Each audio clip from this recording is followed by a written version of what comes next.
Hello বন্ধুগণ, কেমন আছেন সবাই? আশা করি ভালো আছেন। আজকে আবারও নিয়ে চলে আসলাম নতুন একটি ভিডিও। দেখতেই পাচ্ছেন কাতার এয়ারলাইন্সের ফ্লাইটটি ক্রমাগত টার্মিনালের দিকে এগিয়ে আসছে। তো ফ্লাইটের মডেলটি হচ্ছে 787 ড্রিমলাইনার এই মডেলের। কাতার এয়ারলাইন্সের ফ্লাইটটা অনেক সুন্দর। আর কাতারেই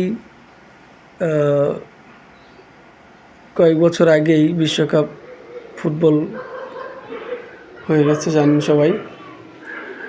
আর কাতার নিয়ে খুব সুন্দর একটা গানও আছে আমাদের বাংলাদেশে, সবাই জেনে থাকবেন। তো দেখতে থাকুন ভিডিওটি।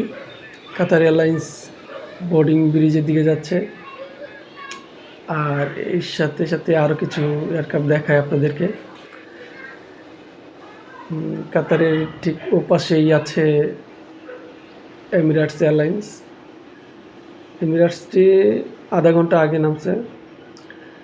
তো মালামাল লোডিং অফলোডিং হচ্ছে। আর ছোট্ট যে গাড়িটা দেখতে পাচ্ছেন, এটা হলো এটা দিয়ে মালামাল এদিক সেদিক আনা নেওয়া করে। এই যে গাড়িটি বেরিয়ে যাচ্ছে,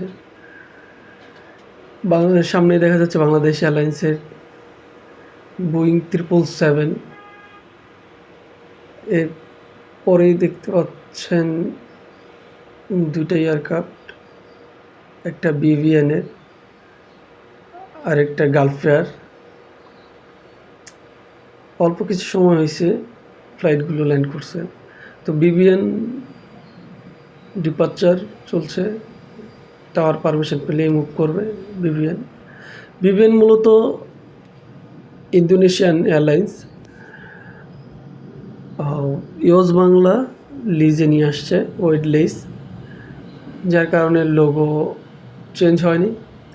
তো বিভিএন দেখতেই পাচ্ছেন ক্রমাগত এগিয়ে আসছে।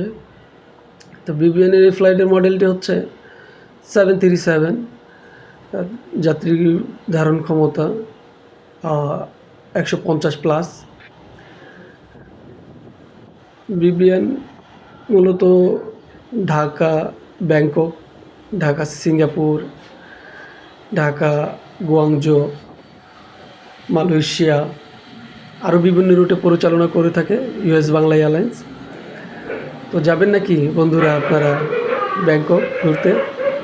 পাতায়া বিচ ঘুরে আসতে পারেন। চাইলে ইন্দোনেশিয়াও যেতে পারেন, বিভিন্ন দেশেও যেতে পারেন ঘুরতে। তো এই ফ্লাইটটি ইউএস বাংলা সপ্তাহে 2 দিন 3 দিন এই বড় ফ্লাইট দিয়ে কক্সবাজার ফ্লাইট করে তারা।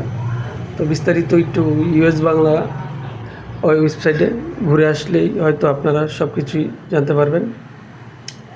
তো অনেকেই চায় বড় ফ্লাইটে কক্সবাজার যেতে। তো ভিডিওটি এই পর্যন্তই। ভালো থাকবেন। আসসালামু।